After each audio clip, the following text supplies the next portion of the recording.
transmisores y poníamos como ejemplo la acetilcolina. Ahora vamos a hablar de los receptores, que es lo que está en la postsinapsis y de los mecanismos postsinápticos. Entonces, la neurona y en general cualquier célula tiene receptores. Pueden ser receptores para por ejemplo, hormonas, para anticuerpos, etcétera. En el caso del sistema nervioso, nos interesan sobre todo estos receptores porque son parte de los mecanismos de acción de los neurofármacos.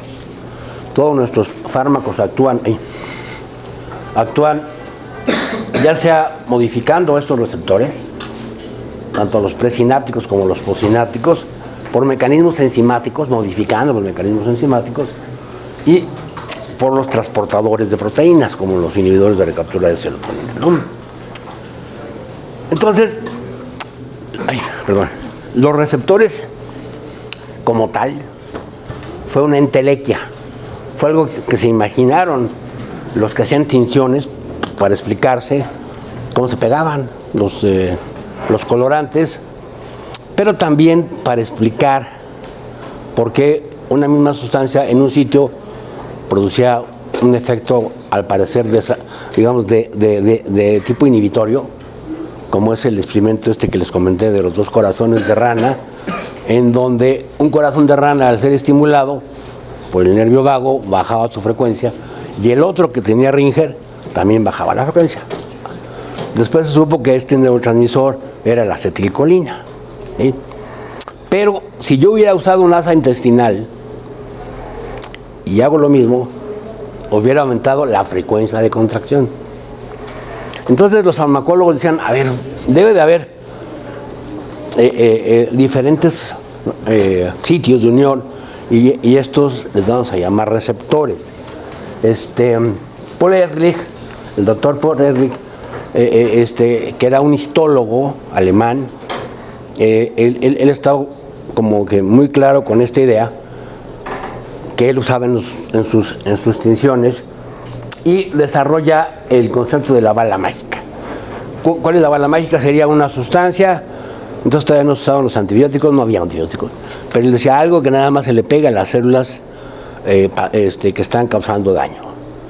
Y hizo algunos trabajos con conejos, a los cuales les inoculaba el treponema pálido y se curaban completamente, ¿no? Entonces este fue el famoso Salvarsan, ¿sí? Y este es en realidad el doctor Paul Ehrlich. El anterior, no sé si ya es Edward G. Robinson, que también la hace de gángster en algunas películas, ¿no? Pero bueno, fue todo lo que se hacía en el siglo XIX, que bajaba la frecuencia de sífilis terciaria, realmente vaciaba hospitales, ¿no? Hay que recordar que algunas figuras importantes de la filosofía, por ejemplo Nietzsche, Friedrich Nietzsche, Vladimir Lenin, todos ellos tenían sífilis, y que mucho de su corta vida fue por este problema, ¿no? Entonces, obviamente, él hizo además otras aportaciones. Dentro de la inmunología hizo el suero contra la difteria, por ejemplo, ¿no? Que antes se morían los niños con difteria. Entonces este cuate era muy picudo. Bueno, entonces, de ser una cosa que se inventaron los farmacólogos, pues resultó que era cierto. Resultó, ahora podemos no solo comprobar la existencia de los receptores, sino que podemos inclusive secuenciarlos, saber cuántas cadenas tienen, en qué sitios están. Por ejemplo, estos serían receptores ionotróficos, en donde al ocuparse los 2 sitios de unión, el poro central se abre y permite la entrada, que puede ser de sodio o de cloro o lo que sea, ¿no? Y luego hay otro grupo de receptores que son metabotróficos.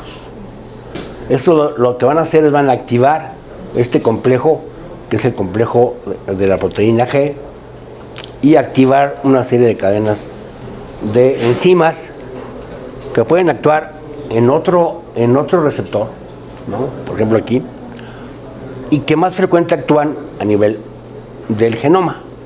¿Sí? O sea, le está avisando a la célula qué onda, qué está pasando afuera, cómo tengo que adaptarme. Ahora ya hay unos videos de cómo se ve el cerebro que está moviendo. El cerebro está moviendo. Las microfotografías nos muestran algo como una gelatina que se está moviendo todo el tiempo, no está fija. Y bueno, este es un receptor prototipo, un receptor en la placa neuromuscular que tiene cadenas alfa, cadenas beta, cadenas delta. O sea, este es el receptor de placa neuromuscular. Es un receptor que necesita, es decir, de los rápidos. Ustedes tienen que ver rápido, ¿no? Las cosas para poder. Y este receptor es diferente al receptor nicotínico a nivel central. El que tenemos a nivel central es nada más cadenas alfa y beta. Y hay unos que nada más tienen cadenas alfa. Y estos son los alfa 7 receptores que han sido muy importantes porque explican el por qué los pacientes esquizofrénicos fuman. Fuman los pacientes esquizofrénicos. Aunque no son para fuman, ¿por qué? Porque están inhibiendo la actividad del tálamo. El tálamo no está filtrando toda la información y entonces están recibiendo mucha información irrelevante. Aquí ahorita hay mucha información irrelevante. Nosotros afortunadamente no somos esquizofrénicos, por lo menos yo, no sé ustedes. Y entonces filtramos. El día que un esquizofrénico fuma, filtra. Y además los antipsicóticos los metaboliza más rápido, tienen menos efectos extrapiramidales. Ergo, voy a fumar. Entonces, este es el receptor nicotínico y esta es una enfermedad autoinmune del receptor nicotínico que se llama miastenia gravis. Es un potencial, vean ustedes cómo se genera en la miastenia gravis. Lo que pasa es que este potencial va decayendo. Y uno de los signos tempranos de la miastenia gravis es la ptosis palpebral. Parecen dormidos, pero no están dormidos. O sea, los párpados son de los músculos que más movemos. Entonces fatiga, hay una fatiga de los músculos palpebrales. Y entonces podemos tratarlos con agentes que bloquean la degradación de acetilcolina, ¿no? ¿Se acuerdan que la acetilcolina se degrada en la hendidura sináptica? Y entonces agregamos inhibidores de la colinesterasa, como la neostigmina, fisostigmina, y aumentamos la vida media de la acetilcolina. Entonces aquí está esto claro. Ahora, ¿por qué se llaman?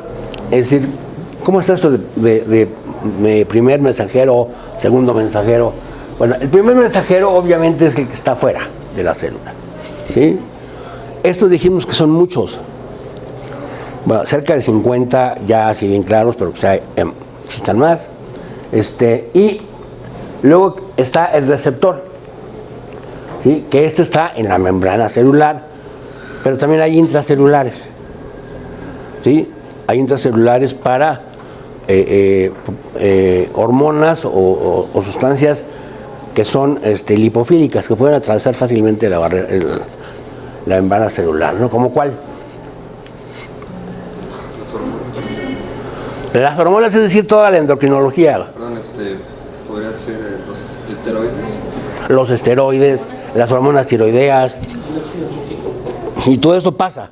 Ya hay receptores adentro, ¿sí? Pero vamos a concretarnos con el receptor membranal, ¿no? Entonces, tiene la proteína G, ya esto se le conoce como el efector del receptor. En el caso de los metabotróficos, ya les comentaba la vez pasada que tiene 7 cadenas. ¿Qué hace? Bueno, puede hacer todo esto, amplificar la señal a nivel de transporte de iones, de factores de transcripción, de activación de enzimas, o también se pueden desactivar, de activación de síntesis de proteína. O sea, estos ya hablan con el núcleo, ¿no? O sea, ¿quién dirige la célula? Pues el núcleo, ¿no? Y vamos a ver más adelante que en psiquiatría es muy importante el fenómeno de la epigenética.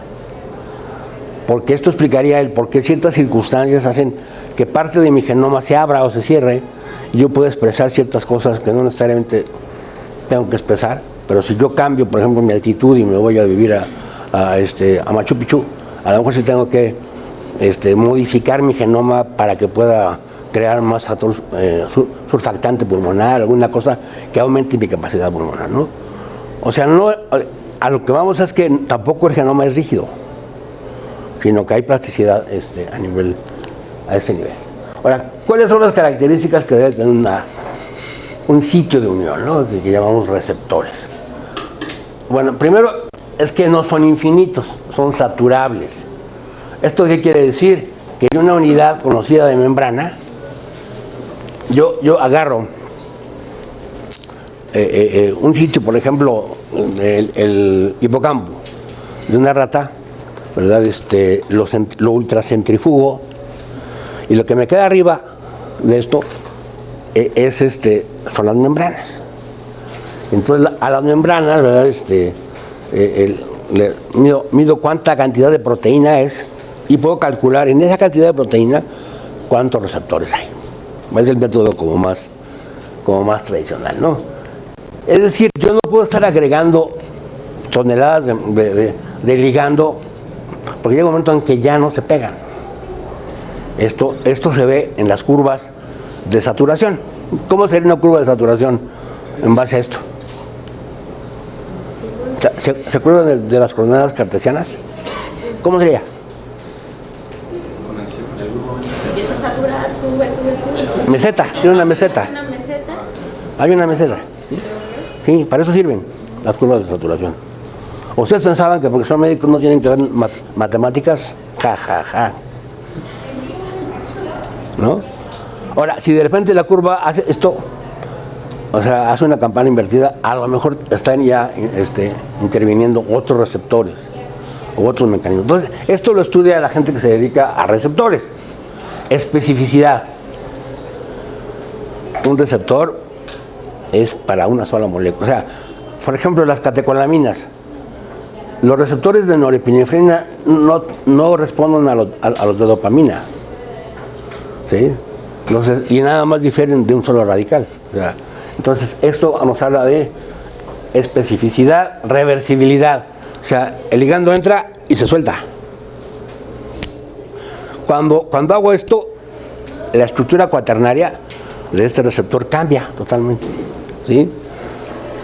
Cambia y no está receptivo. ¿Ok? Entonces tiene que pasar un tiempo, ¿verdad? Y eso lo sabemos los farmacólogos. Se llama constante de afinidad. Lo vamos a ver, o KD. A ustedes alguna vez que llevaron farmacología en el kinder, les habrán dicho, la KD de tal compuesto es tal. O la constante de afinidad, claro. ¿Eso para qué nos sirve a los médicos? Pues, para dosificar las vidas medias, más la constante de afinidad, más la biodisponibilidad. Yo a donde quiero que lleguen mis chochos. No los chochos en el sentido español, ese es otro tipo de chocho. Luego, restaurar funciones.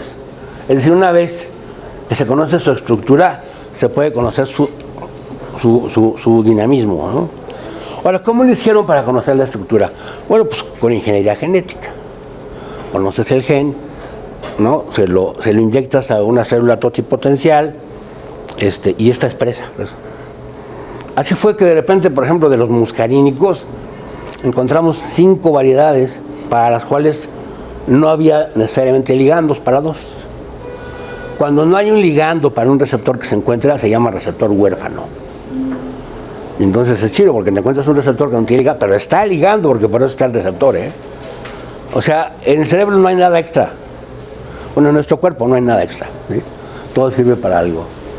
Luego, se puede identificar el gen.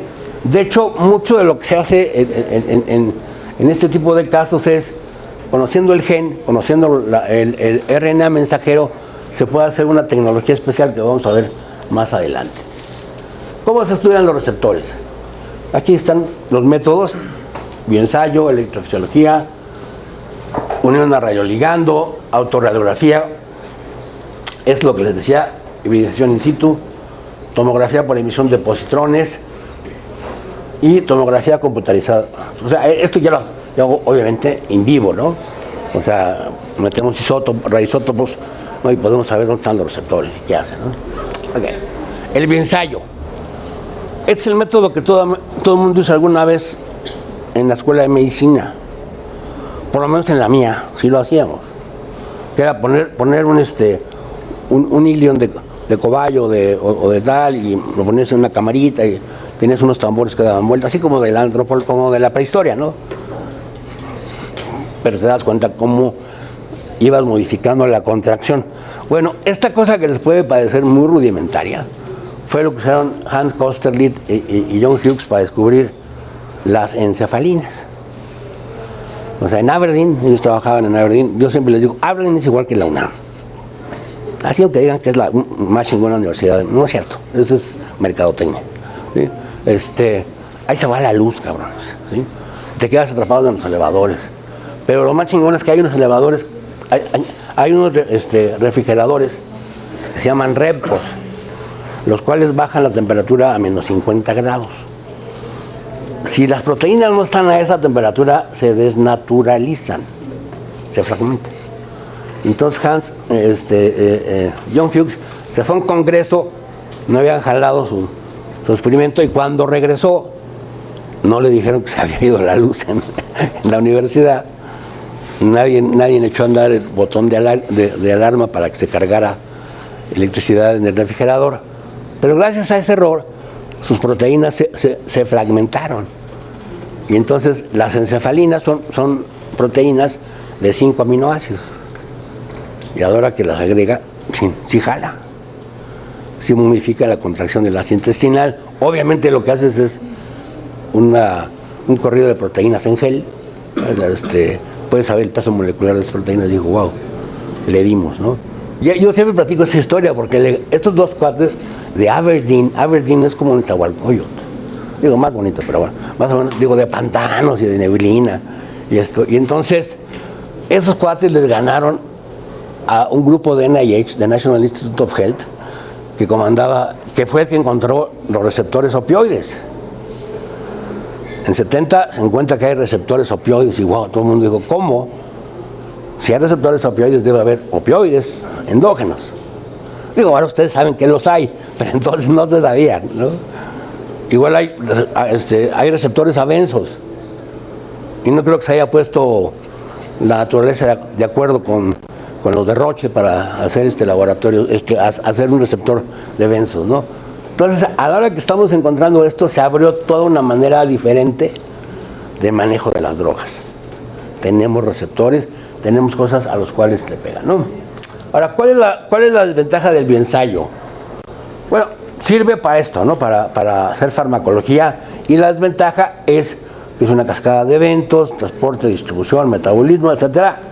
Y el ejemplo más claro es que les ponía yo la vez pasada del nervio vago que estimula un corazón y la solución Ringer que va al otro corazón. Este es un biensayo, ¿sí? Tienes, o sea, lo que yo hago con mis pacientes también cuando no sé, cuando me dicen, ay doctor, quiero cambiar de antidepresivo, es biensayo. No les digo, ¿verdad? Porque ¿para qué les digo? Se van a sentir ofendidos. Voy a hacer esto, le voy a dar esto, pues es un biensayo.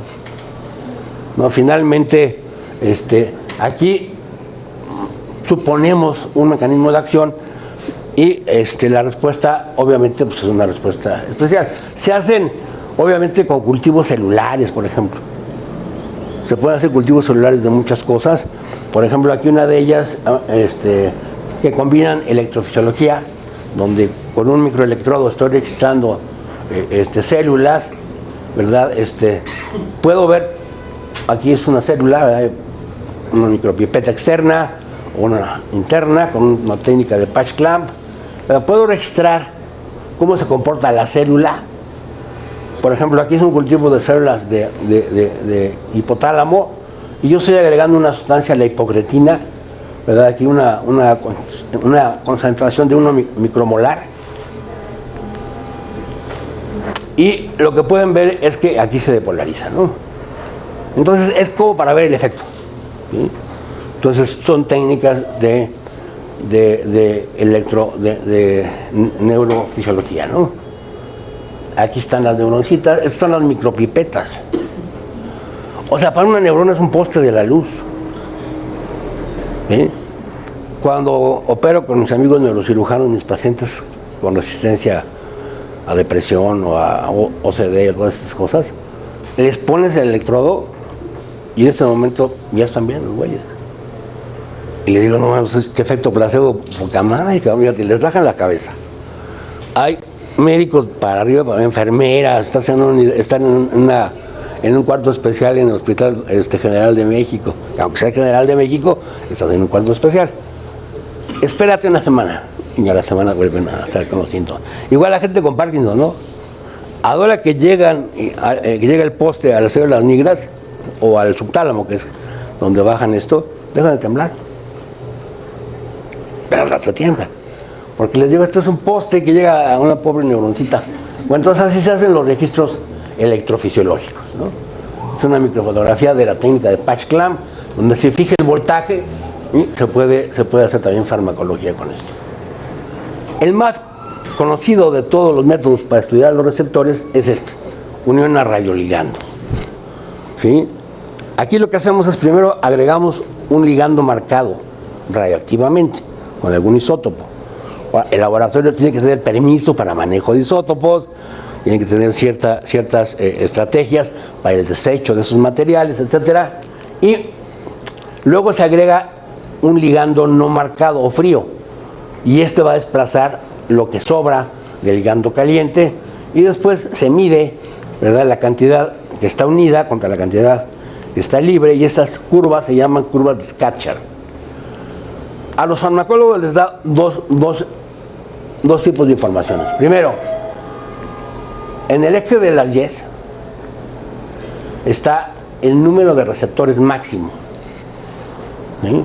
Es decir, esta curva me está indicando que para el ligando que yo inyecté, esta es el número de receptores máximos que hay en la unidad de tejido que yo estoy usando. ¿Sí? Y la pendiente de esta recta, ¿se acuerdan que era la pendiente? La inclinación, ¿no? El inverso de la pendiente es la constante de afinidad. ¿Qué es constante? ¿Qué es lo que quiero decir? O sea, un receptor, aquí, ¿no? Llega ligando. Si es muy afín, tarda. Si es poco afín. Ahora, eso es importante para los farmacólogos. O sea, ahora, pudiera ser que fuera extrema su constante de afinidad, y entonces lo que pasa es que los receptores, si no se sueltan del ligando, se inactivan, y si se inactivan, se meten, ¿no? Entonces, esta técnica la hemos utilizado para lesionar células específicas, ¿no? Cuando veamos péptidos, les voy a mostrar unos trabajos que hicimos en Harvard, donde agregamos una cosa que se llama saporina. La saporina se la pegamos a una sustancia que se llama hipocretina, orexina, y entonces se queda pegada al receptor y ya no se suelta. ¿Y qué hace el receptor? Pues lo jala adentro y marcas esa célula. Marcas la lesión celular específica para el tipo de receptor que quieres. ¿No? Es así como más. Ahora, por ejemplo, aquí en esta curva de Scatchard, para un mismo compuesto hay dos constantes de afinidad. O sea, hay dos uniones máximas. Okay. Ahora, esta unión máxima es eso, nada más. Ante una cantidad conocida de ligando, con qué cantidad saturo los receptores. ¿Queda claro eso? ¿Alguien no? ¿Le queda claro? 11:30. ¿11:30? ¿Es la hora o qué? Es que como miré que le dijo así y dijo alguien más. No te apures. No te apures. Nada más quería si les queda claro, porque a veces cuando ven gráficas la gente se confunde. Entonces, este es un compuesto que quizá le está pegando a varios receptores. ¿Sí? Yo tenía un maestro de farmacología en el Sinvestav que nos hablaba de los ligandos promiscuos. Entonces me decía, los antidepresivos tricíclicos son ligandos promiscuos. Porque se pegan a muchas cosas, ¿no? Los antipsicóticos, la olanzapina, si se acuerdan de esas piñatas que pone Steven Gadd, Stahl, o sea, tiene un chorro de picos, parecen piñatas. Esos son los ligandos promiscuos. Entonces esto me está hablando de un ligando promiscuo, ¿no? Tiene constantes de afinidad diferentes, varias curvas y varios sitios de corte, ¿no? Para eso sirven estas cosas. Bueno, ahora, ¿cómo sé dónde están los receptores? O sea, sé que hay receptores, sé que sirven para tal o cual cosa, pero ahora quiero saber dónde están. Y para esto hago rebanadas de tejido, ¿verdad? De cierto grosor, de más o menos 40 micras. Las pongo en un tubo de ensayo, les agrego ligando frío, luego enmarcado con un radioisótopo, que finalmente incubo. Queda más claro aquí está, ¿no? Aquí está la rebanada pegada en un portaobjetos, la incubo con el ligando, la lavo, luego la seco y la coloco en una placa que es sensible al radioisótopo que yo esté usando, o sea, al tritio o al cualquiera de los que hay comercialmente, ¿no? Y después de cierto tiempo se revela la placa y puedes ver los sitios en donde están los receptores. Ya hay lectores de esto que además te dicen el sitio y te dicen la KD y la afinidad y todas las demás cosas de estas, ¿no? Pero estas fueron muy importantes, por ejemplo, para ver localizaciones, por ejemplo, de receptora a oxitocina, ¿sí? De vasopresina, que son dos neuropéptidos que tienen funciones antagónicas. Por ejemplo, la oxitocina tiene una función ansiolítica, mientras que la vasopresina es ansiogénica, ¿no? Entonces, en este modelo de animal, pues es importante saber dónde están localizados y están bien ubicados en las áreas mesencefálicas, ¿no? En la sustancia gris periacueductal. El otro método es el de la hibridización in situ. ¿Qué es eso?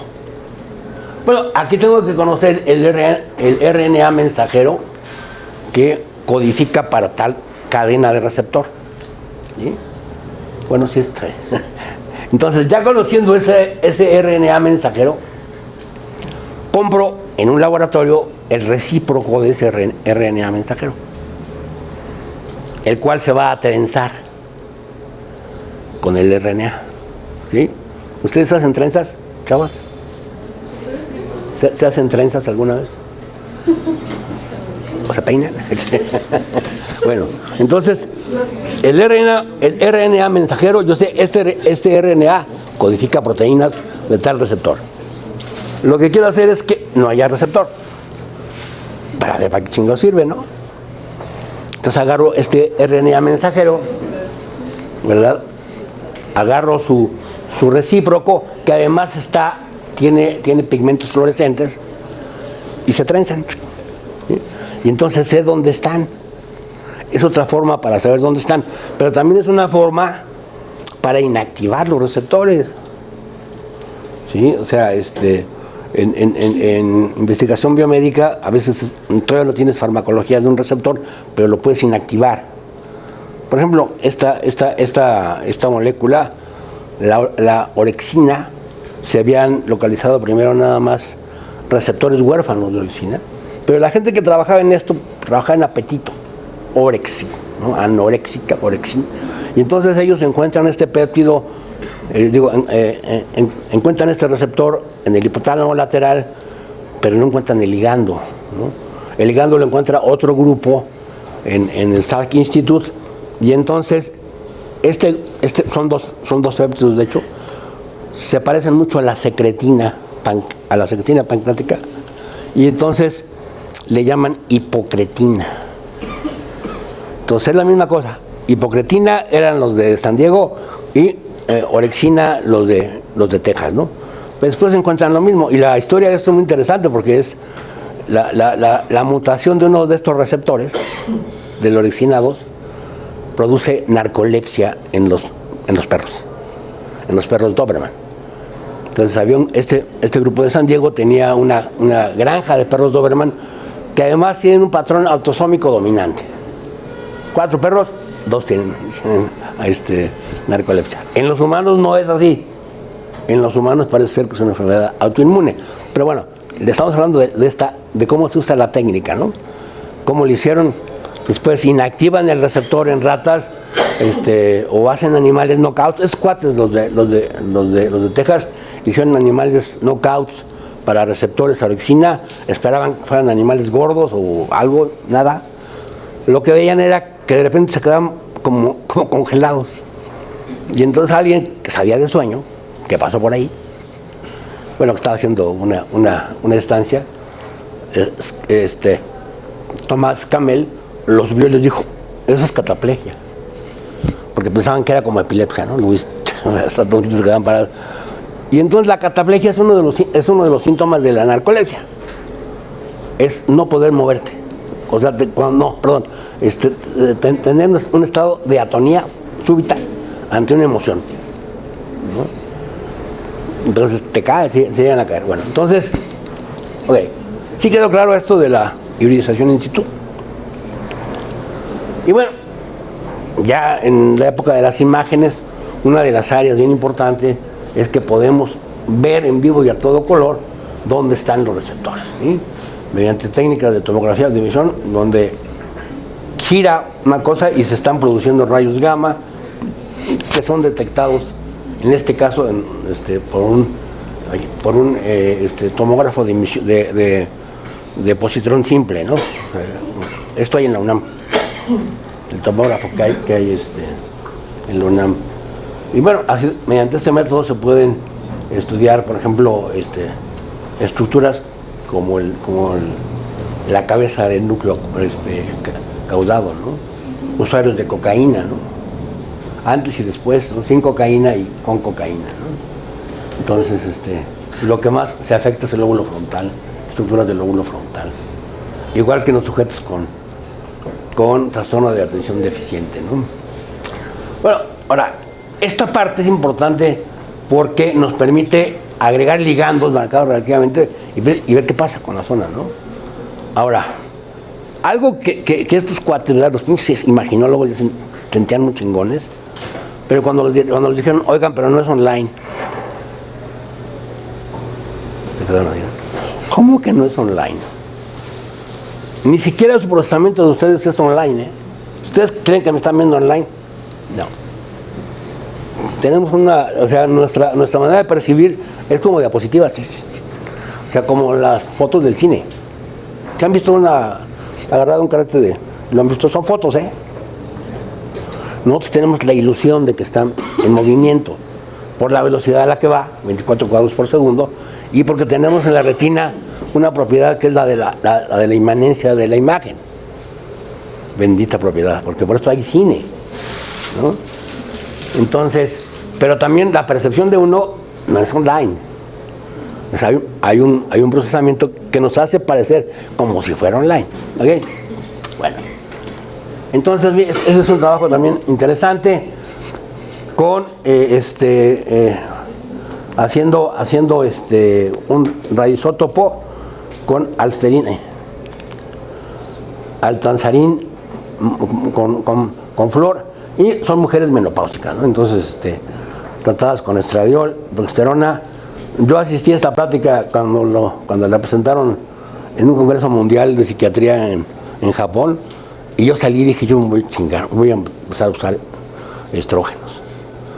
Porque, no manches, o sea, les crecen arborescencias a las dendritas, o sea, te ponían esas mujeres cerebros, cortes de cerebros de mujeres menopáusicas, estaban como los árboles pelones en otoño, así, ¿no? Totalmente. Y les daban estrógenos, no mames, se conectan de nuevo. Entonces yo soy un abocador de la terapia sustitución en las climatéricas. Y este es uno muy interesante, porque aquí lo que se hace es meter a los sujetos, sujetos con ataques de pánico, ¿sí? No cualquier paciente. Esos güeyes tienen ataques de pánico. Y entonces los metes al tubo donde los vas a procesar, y les dices, te voy a inducir un ataque de pánico. Pero tienes una vía abierta para que te pase Valium o lo que sea, cuando me digas ya, ¿no? Y claro, los del comité de ética dijeron, no manches, como son crueles, ¿cómo vamos a saber? O sea, entonces lo que hicieron fue inyectar yomacenil, que es primo hermano del flumacenil. Ajá, sí han oído hablar del flumacenil, ¿no? Se da para la gente que se intoxica con benzos, ¿no?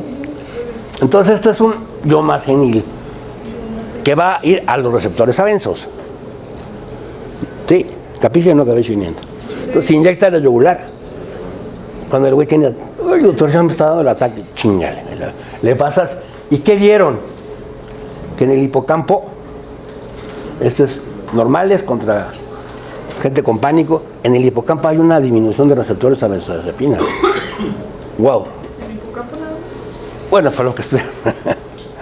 Entonces, ¿pero qué hace tu hipocampo? Tienes memoria, ¿no? De eventos. O sea, todos nos hemos subido a un avión y hay turbulencias y te da vueltas, todo eso. Pero tú usas la negación. Eso está ahí. Si quieren estudiar psicoanálisis, no, es la negación. ¿Sí? ¿Por qué? Porque cuando no tengo suficiente capacidad de inhibición, pues yo creo que me voy a morir, ¿no? El cuate que tiene ataques de pánico empieza a decir, ya no me llenan, cabrón, ay, y se empieza a acelerar. En el momento, yo tengo a veces, no sé, disritmias o me mareo, la chingada, no me vale madre, ¿no? Quizá tenga el exceso. Mi exmujer decía que tenía yo en exceso de capacidad de negación, ¿no? Porque yo nunca empacaba. Mis hijas apuestan. Cuando voy a un viaje, si voy a ir o no voy a ir. Si pagan, si voy. No hay otro. Pero así de cuates que me invitan, oye, ven aquí a Morelia a dar una plática. Sí, voy. No voy, ¿no? Así, ¿para qué te digo que voy? Pero lo que me da más flojera en la vida es empacar. E ir al aeropuerto y quedarte a expensas de los cuates que quieran, ¿no? Cuando exista la teletransportación, sí iré a todos los sitios. Pero te creas la negación, ¿no? La negación es muy importante. Ok. Entonces vamos ya a pasar a los segundos mensajeros. ¿Hasta aquí todo claro? Hay receptores, los estudiamos, hay de varios tipos. Y los segundos mensajeros son los mecanismos con los que el receptor metabotrófico se comunica al interior, hacia el núcleo, activando procesos enzimáticos. Simplemente es eso, ¿no? Entonces es el receptor, el primer mensajero. Estas orejitas de Mickey Mouse es una molécula de tres cadenas, ¿verdad? Que se disocia la proteína G para formar una enzima, y esto tiene respuestas biológicas diversas, ¿no? La MP cíclico, calcio, se une a una proteína que se llama calmodulina, etcétera, gases, etcétera, son segundos mensajeros. Entonces aquí hay como una especie de esquema de qué neurotransmisores o de qué neurotransmisores están activando qué segundos mensajeros. Algo que quiero aquí remarcar, que es muy importante, es que lo que le da la valencia de inhibidor o excitador a un sistema es el receptor, no la sustancia. ¿Ok? El GABA es el prototipo del aminoácido inhibitorio, pero en los insectos no. En los insectos el GABA es excitatorio.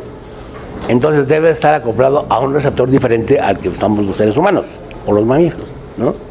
Entonces es el receptor, no la sustancia. Porque la sustancia es una señal que va a abrir o cerrar un poro, etcétera, ¿no? Ahora, igual acá, lo que hacen ya a nivel del segundo mensajero, pues va a depender, sí, del sistema que lo está desencadenando, pero aquí es una amplificación de la señal a nivel intracelular, ¿no? Entonces, ¿qué activa los segundos mensajeros? Bueno, pueden ser neurotransmisores, hormonas, factores neurotróficos. Segundos mensajeros se están acoplados a la zona efectora del receptor. De hecho, se ve cuando se unen, ya se pueden hacer estas microfotos, estas videofotografías, cuando se pega al receptor y se mueve, se desplaza a donde está la proteína G. Esta se activa y por eso se llama zona efectora del receptor y echa a andar estas cosas, ¿no? Ahora, hay algunos receptores que están regulados por proteinquinasas acopladas a factores neurotróficos y a la citoquinina, ¿no? ¿Alguna pregunta? Voy a tomar agua.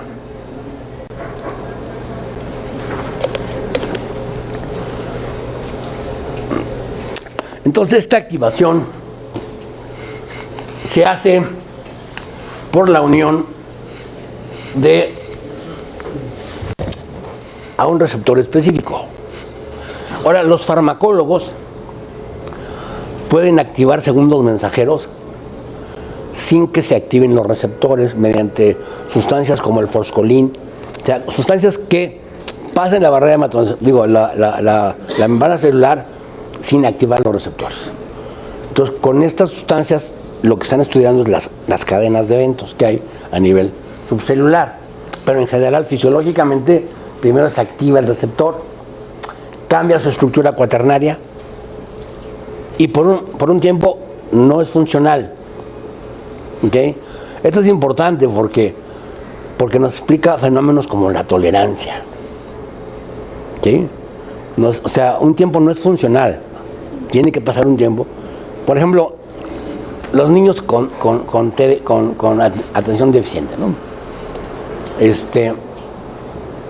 Cuando están ya así como con una dosis muy alta, le tienes que decir a la mamá, oye, y si los fines de semana te estás con él amarrado todo el tiempo y le quitas tantito el medicamento para que se reseten los receptores, pues está bien, ¿no? Porque en vez de ir subiendo el medicamento, reseteas. Se llama resetear. O sea, cuando ya tienes una saturación de algún medicamento, ¿no? O la gente que te dice, oiga, doctor, sigo tomando mi antidepresivo, pero ya me estoy volviendo a deprimir. O sea, los antidepresivos no son como los antibióticos. El que te hace una vez te hace siempre. Que a tu familia también, como diría Almodóvar, ¿no? Y tu mamá también y tu familia también. ¿Por qué? Porque son fallas bioquímicas. Igual con los antipsicóticos, ¿no? Entonces, ¿qué pasa cuando a pesar de estarlo tomando tienes una recaída? Uno puede ser aumento del metabolismo hepático, o sea, más citocromos, o tolerancia a los efectos a nivel de receptor. Si hay efectos de receptor, entonces la estrategia válida es aumentar la dosis, no cambiar, aumentar la dosis. Ya sé que económicamente no es muy agradable si tienen que comprar a nivel privado, pero bueno, ojalá esto ya no sea un problema. Pero uno de médico dice lo que es, ¿no? Ya lo otro pues ya no depende de uno. Luego se cambia la estructura, estimulan mecanismos metabotróficos que actúan sobre cadenas. Por ejemplo, pueden modificar el calcio intracelular y a fin de cuentas van a fosforilar proteínas mediante la proteincinasa. Luego hay otras sustancias, otros péptidos muy importantes que son el cyclic adenosine monophosphate responsive binding protein, CREB, para los cuates CREB. ¿Sí? No, está muy fácil, ¿no? Ahora, esta cosa del CREB y el BDNF, Brain Derived Neurotrophic Factor, están de moda porque los mecanismos o sea, ya a nivel de depresión ya recorremos todas las sinapsis, de arriba para abajo. Y no nos da así como, o sea, que a alguien le falte serotonina, no es una condición suficiente y necesaria, como dicen los matemáticos, para que alguien tenga depresión. De hecho, un grupo en Colombia lo hizo. Es un cóctel con todos los aminoácidos esenciales menos el L-triptófano, con ese cóctel lo que hace es que el mecanismo que mete el L-triptófano se satura, porque ese es poco específico, se satura y entonces apaga a las neuronas serotoninérgicas. Entonces a los cuates que estaban respondiendo a los ICRS recaen. A los que estaban tomando inhibidores de recaptura de norepinefrina no les pasa nada. A sujetos sanos no les pasa nada. Pedro Delgado fue el autor y su grupo. Entonces dice, güeyes, lo que hemos estado estudiando realmente es el mecanismo de acción de los antidepresivos.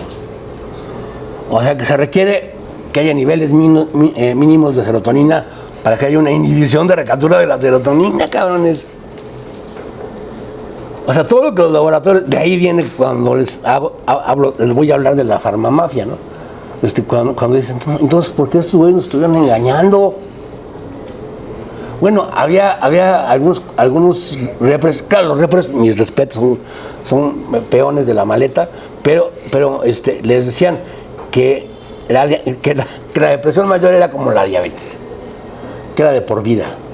No mames, güey, ¿cómo crees? No es de por vida.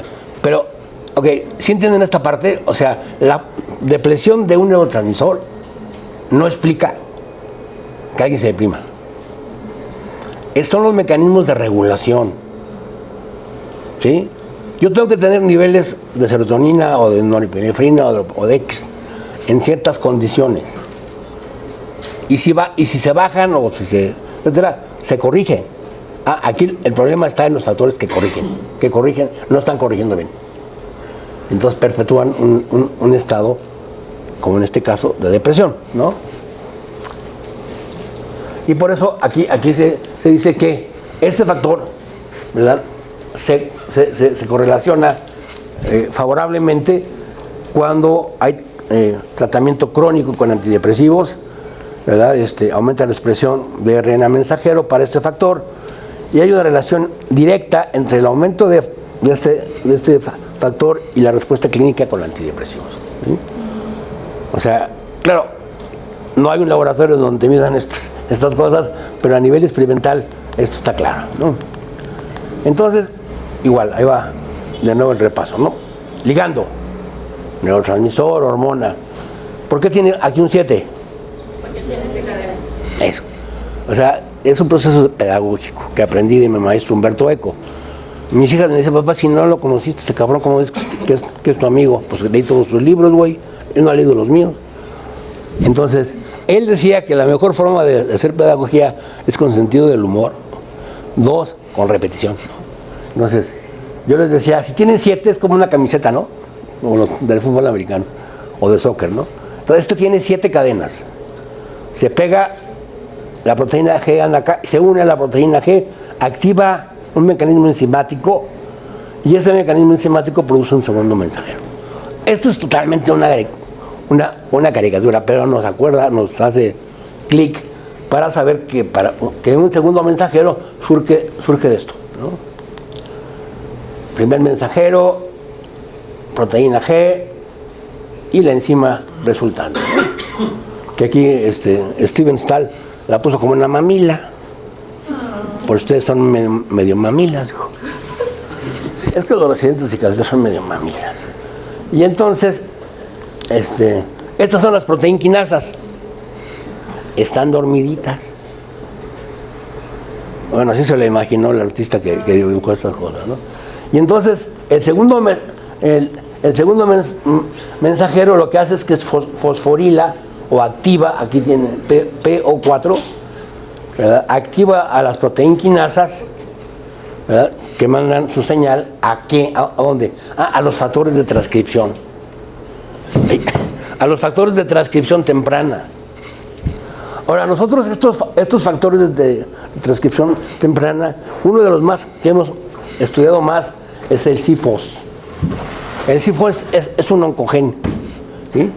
Pero en las neuronas, para saber si están activas ante alguna tarea, medimos esta proteína, el CIFOS, o cualquiera, hay CIFOS, hay varios. que se miden por inmunistoquímica, ¿no? Y entonces, por ejemplo, aquí, esta es una zona, el núcleo ventral lateral preóptico de una rata joven y de una rata vieja, ¿no? Estos son trabajos que hice yo en Harvard. Ahí lo que queríamos saber era por qué los viejitos duermen menos. Pues ¿qué cambios estructurales hay? Y entonces, por lo menos, en las ratas jóvenes y viejas no hay diferencias entre células del núcleo ventral lateral preóptico marcados a los cuales... ¿Por qué medimos este núcleo? Este núcleo es el que está activo cuando dormimos. O sea, el núcleo ventral lateral preóptico, aquí está. ¿Sí? Este es el quiasma, ¿verdad?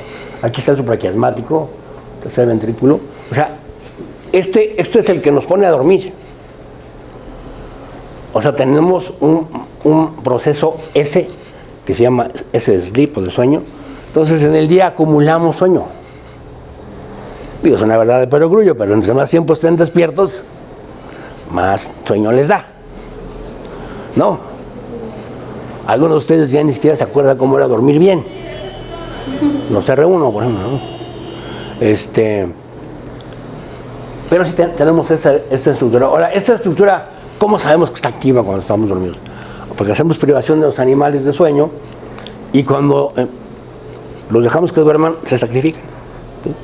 Y en ese momento marcamos con anticuerpos y está activo el núcleo. Entonces, es como se puede saber si una área está activa. Entonces, este es cómo se utiliza este conocimiento de los marcadores, ¿no? El otro importante es el Brain Derived Neurotrophic Factor. Vamos a hablar de más adelante cuando veamos estos factores, porque además, tiene que ver con Rita Montalcini. ¿Saben quién es Rita Montalcini? Rita Montalcini, una ganadora del premio Nobel por los factores de crecimiento. Una señora súper picuda. Las mujeres deben estar así como tener camisetas de Rita Montalcini. Porque, o sea, era judía, sobrevivió al fascismo en Italia, muchas cosas, ¿no? Entonces, ella, ¿verdad? Desarrolla toda la idea de los factores neurotróficos. Y uno de ellos es el BDNF, miembro de los factores de crecimiento neurotróficos. Participa en funciones como el crecimiento neuronal, mantenimiento neuronal. Entonces, se activa también por los neurotransmisores y también se ha correlacionado con un aumento, con una mejoría por antidepresivo, ¿no? Y esto tiene que ver con la plasticidad neuronal, que vamos a ver. Por ejemplo, estos son dos modelos de depresión en los animales. En los animales creamos un modelo cargado de teoría. Es lo que yo supongo, ¿no? Por ejemplo, el Leer helplessness. ¿Cómo a qué le suena el Leer helplessness? Defensión aprendida. O sea, residencia, ¿no? Sí. Cuando te empiezan a malignizar. ¿De verdad? Y luego tienes síndrome de Estocolmo.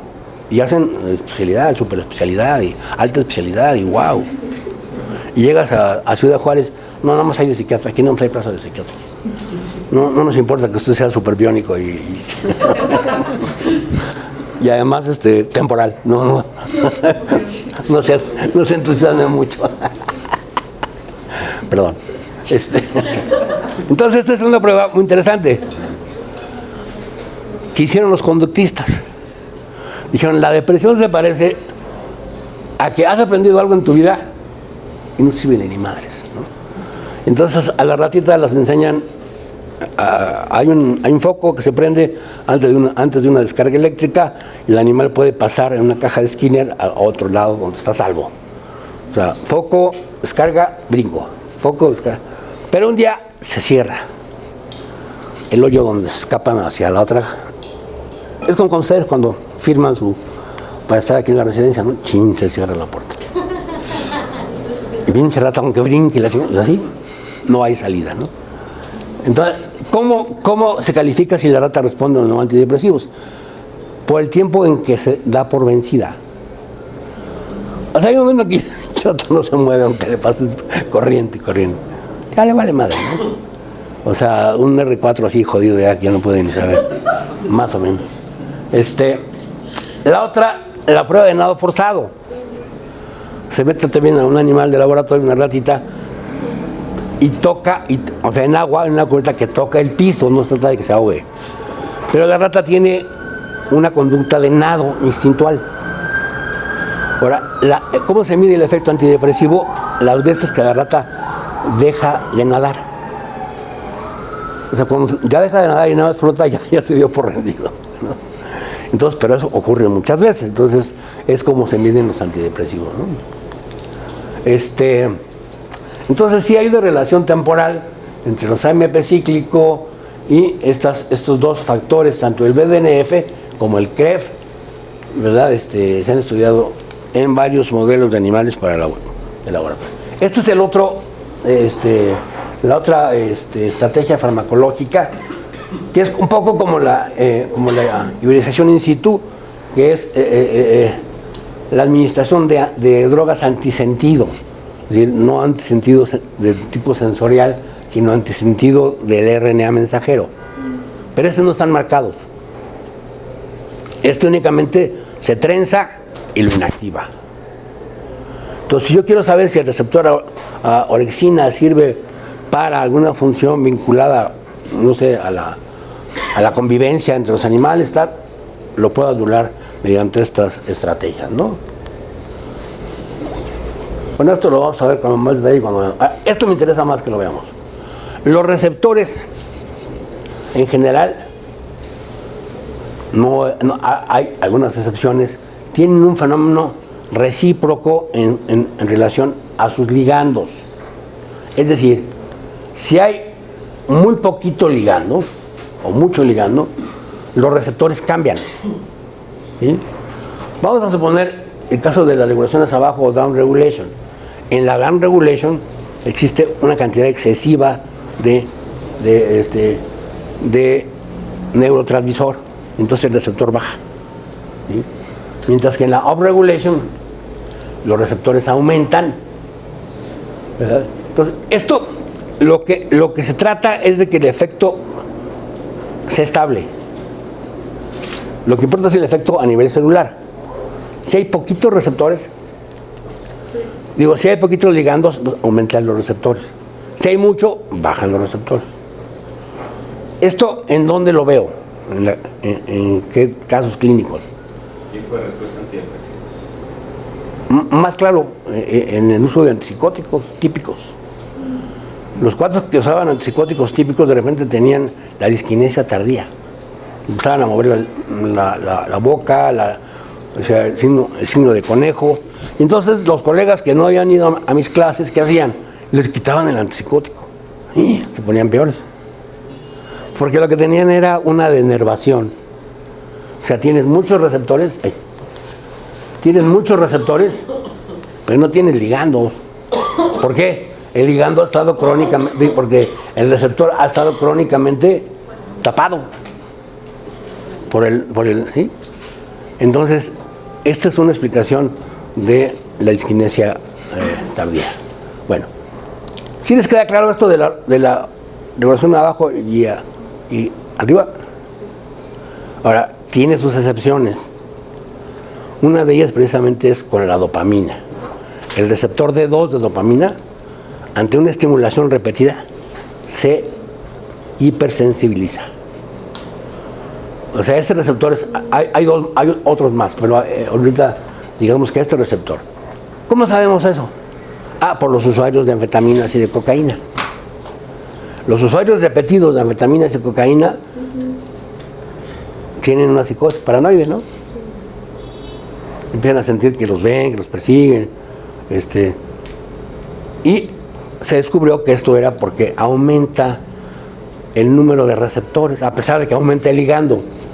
Es decir, hay un fenómeno de aprendizaje que se llama Kindle o encendido.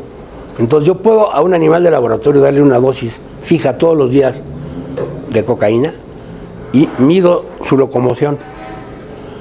Y cada vez, en vez de que sea menos, es más la locomoción. también con nicotina, con varios estimulantes del sistema nervioso ocurre eso. ¿Sí? De tal manera, eso explica la psicosis por cocaína, la psicosis por anfetamina, ¿no? Que está sobre... Ahora, afortunadamente, son psicosis reversibles. O sea, tienes que quitarle el agente y bloqueas el receptor. Ahora, una de las ideas es que el neurotransmisor es la llave maestra de los diferentes receptores que hay para cada molécula, pero hay varias llaves. Y esto es una manera de ejemplificar cómo los farmacólogos han visualizado a los receptores, ¿no? Es decir, por ejemplo, el receptor abenços. Yo pienso que, o sea, tenemos una molécula que es benzodiazepina, tenemos un receptor en los GABA, que se le pega a esta molécula y le digo que es el agonista, ¿sí? Pero no hemos descubierto el ligando endógeno. No sabemos qué se le pega todavía bien a esos receptores. Hay varios candidatos, ¿sí? La idea que tienen los biólogos evolucionistas es que no debe ser algo que te quite la ansiedad, sino al revés. Pues la ansiedad te avisa de algo, que algo va mal. Es más adaptativa una señal de aguas que una señal de qué hueva, ¿no? O sea, ahí viene el dragón, me vale madre. Pero todavía no. Luego también aquí tenemos algunos agentes antagonistas o agonistas inversos, ¿no? En el caso de los benzos, el flumacenil. El flumacenil no es convulsivante, nada más tapa los receptores. A benzos, ¿sí? Ahora, aquí es importante, todo esto es porque la farmacología la inventamos los humanos. Entonces tratamos de medio barajear esto de los receptores, dependiendo de cómo vamos viendo que se comportan los sistemas, ¿no? Entonces esto es para que se acuerden. Los receptores dan el tono excitatorio o inhibitorio de la sinapsis, no la sustancia, ¿sí? Precisamente ese fue el origen de que pensaran, por ejemplo, en el corazón la acetilcolina es bradicardizante, pero en el intestino aumenta la peristalsis. ¿Todo claro? ¿Preguntas? ¿Todos lo saben? Chingones. No, estos son muy chingones. Ya les voy a hacer el examen final, luego ya. Centro médico. Qué mamá. Muy bien, entonces vamos a hablar ahorita de catecolaminas, lo que me queda del tiempo.